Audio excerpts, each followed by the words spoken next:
For years, Europe has been considered the strongest region in competitive Fortnite, and I don't think many people would agree with that.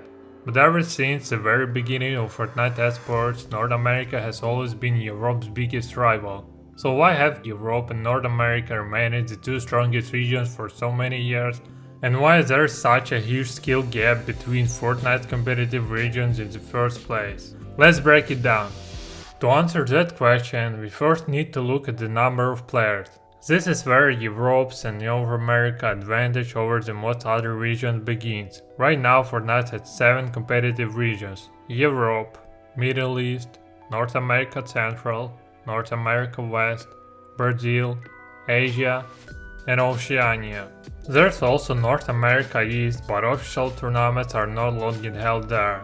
And when you compare the number of tournament participants, the difference becomes pretty clear. I announced first solo Victory Cups open from last season across every region. On average, Europe has about 55k players competing, and A Central had around 30k, Brazil had about 16k, and regions like Middle East, NA West, Asia, and OCE had even fewer participants. In fact, Europe alone accounted for roughly 40% of all tournament participants across these regions. For comparison, even NA Central, the closest region to Europe in player count, only reached about 55% of Europe's numbers. Meanwhile, Oceania had just 11% of Europe's players base. Of course, there are several reasons for that. First of all, Europe combines a huge number of countries into a single competitive region. As a result, it naturally has access to a much larger player base than most other regions, but population alone doesn't guarantee success. Although Fortnite is popular all around the world, Europe has remained one of the most popular regions for younger players for many years. A huge number of players discover the game while they're still in school, and a good internet infrastructure allows them to compete at a high level from an early age. Another important reason is that Europe has had one of the strongest competitive ecosystems not just in Fortnite, but in esports for a whole for many years. The same can be said for the United States. Of course, strong esports community exists in many other parts of the world as well. However, Europe and North America have historically been the main hubs of competitive Fortnite. That's why many of the biggest tournaments, esports organizations, and competitive events have historically been centered in these regions. This had also led to a strong player development system with boot camps, coaches, and constant practice against elite opponents, helping pro players improve much faster. New players constantly watch the very best compete. They watch players like Peterbot, Prime Booga and Mongrel, Malibuka, Sky and Scroll, and many others. And many of them started competing themselves, hoping to reach that level one day. As a result, the competitive scenes in Europe and North America continue to grow, while every new generation of elite players makes this region even stronger, gradually increasing the gap between them and the most of the rest of the world. And this cycle has continued for years. But having a large player base is only part of the story. That leads to the next question. Why is the level of competition so much higher in Europe and North America? The more top-level players a region has, the harder it becomes to win tournaments, qualify for major events, or consistently perform at the highest level. Because of that, reaching Tier 1 pro status in Europe is significantly more difficult. Some pro players who dominate smaller regions often struggle after moving to Europe. Not all of them, but most do.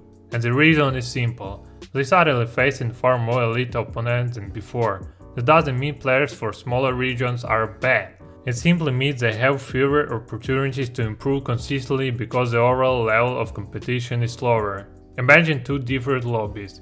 In one lobby of 100 players, only 1 or 2 are truly top-level players. In the other, there are 10, 20 or even more. Which lobby do you think will help you improve faster, and in which world won't be easier to get a victory royale or score more points? The answer is obvious. The environment around you has a huge impact on how quickly you improve. If you play against stronger opponents every single day, you're forced to become a better player. Otherwise, you simply fall behind. The same thing happens in real life. If people around you are constantly improving and pushing themselves to get better, you'll naturally do the same. That's exactly why the strongest region have managed to stay on top for so many years. Of course, there are some exceptions. For example, Mas first won FNCS in Oceania before moving to North America, where he also became an FNCS champion. Sweezy first won FNCS in Asia before moving to Europe, where he later won another FNCS title and eventually became the FNCS Global Championship 2025 winner. But transitions like this usually require months or even years of adapting to a completely different level of competition. And stories like this are still relatively rare. The result of international LAN tournaments makes it very clear. If we took a recent Fortnite LAN tournament, the top of the leaderboard has consistently been dominated by players from Europe and North America.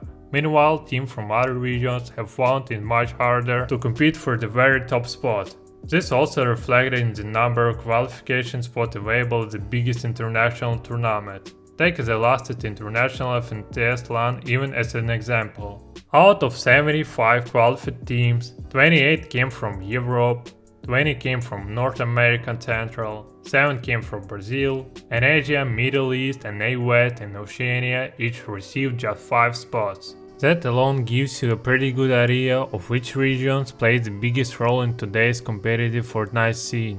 The same applies to the prize pool. This is likely one of the reasons why Epic Games allocated more qualification spots and larger prize pool to the region with the strongest competition at the highest overall level of play.